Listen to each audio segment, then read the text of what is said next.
안녕하십니까. 성형외과 전문의 설재윤입니다. 요즘에 인터넷이나 유튜브에 보면은요, 이 질문 내용 중에 하나가 어떤 사람이 수술을 해야 효과가 좋은가라고 질문을 하시는 분들이 계시는데요.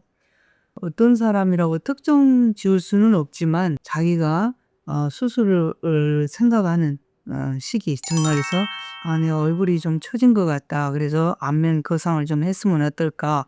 이렇게 말하는 시기가 바로 안면 거상을 받을 수 있는 시기라고 생각합니다. 예를 들어서 20대에서도 안면 거상을 받으려고 하시는 분들의 얘기를 들어보면 광대뼈 축소 수술을 했는데 얼굴살이 처졌다. 그래서 실제로 처집니다. 광대뼈 수술의 종류가 두 가지인데 머리로 하는 두피절개가 있고 입안으로 오는 입안절개가 있는데, 입안으로 절개했을 때는 광대뼈 그 자체가 들어가는 것으로만 끝나고 두피절개를 했을 때는 광대뼈 이후에 골막도 들어올리고 그다음에 광대뼈에 붙어있는 근육도 들어올리고, 그런 수술의 효과 때문에 광대뼈를 축소하더라도 처지지 않지만 입안으로 광대뼈를 축소한 경우에는 비록 어린 나이지만 20대 30대 초 이런 나이지만 얼굴살이 처져요.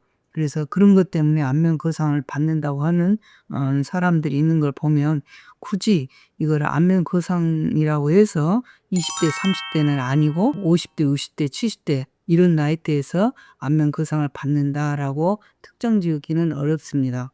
다만 피부에 탄성도가 적은 사람들은 처져 보이는 느낌이 외관적으로 조금 더 심해요. 그리고 피부에 탄성도가 높으신 분들은 외관적으로 보이는 피부에 이렇게 처짐이 덜해 보입니다. 그러면 피부의 탄성도라는 거는 결국은 건성보다는 지성에서 훨씬 더 피부에 탄성도가 있는 것 같아요.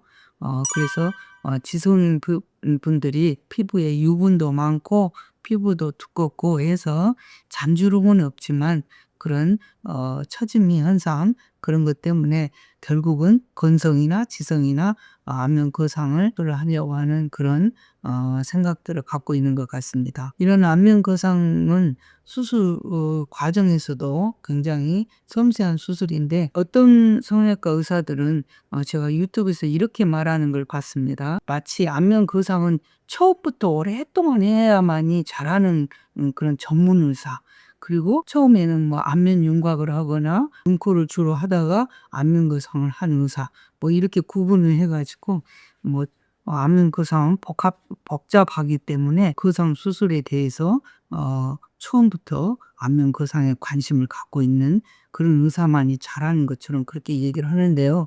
자기 판단에 의한 자기 생각인 거예요.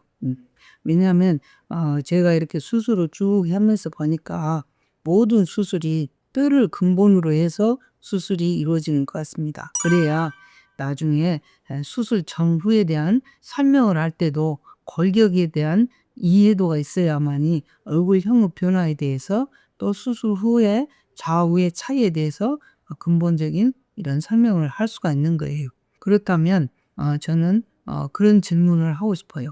만약에 이런 수술이 처음부터 안면 거상만 했던 의사, 물론 성형외과 전문의가 처음부터 안면 거상만 하는 의사는 없습니다.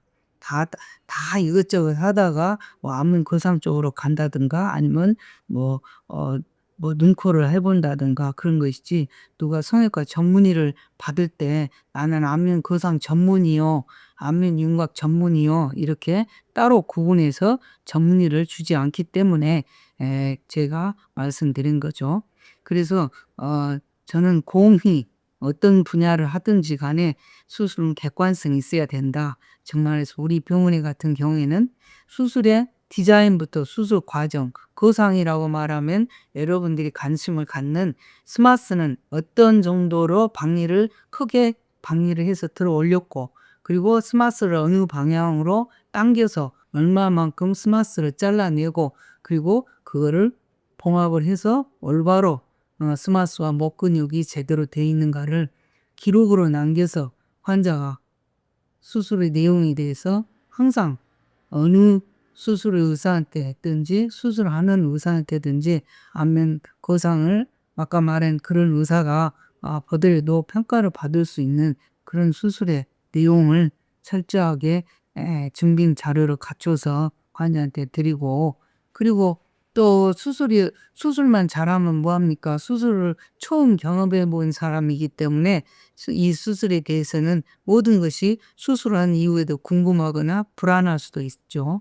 그러면 이렇게 궁금하거나 불안한 것을 수술하고 나서 뭐 6개월이든 10달이든 그 환자의 질문에 대해서 항상 실장이 뭐 대충 전화가 나서 좀만 기다리세요 이런 상담이 아니라 수술했던 의사가 직접 뭐 수술 내용에 더 잘 아니까 자기가 어떻게 했는지를 알 거 아니에요. 잘 해놨든 못 해놨든 그 수술을 잘 알기 때문에 거기에 맞는 설명을 해서 환자를 위로시켜주고 안심시켜주는 것이 중요하지. 이런 것들이 뭐냐, 결국은 객관적인 수술 내용에 대한 어떤 책임감 있는 그런 수술과 두 번째로 수술 후 환자를 이렇게 올바로 잘 이렇게 응대해주는 소통을 잘해야 되는 그런 것들이 있어야만이 된다고 생각하는데, 이런 것들을 갖춘 의사라면 윤곽을 하다가 안면 거상을 했든 뭐 처음부터 안면 거상을 했든 그게 무슨 상관이겠습니까?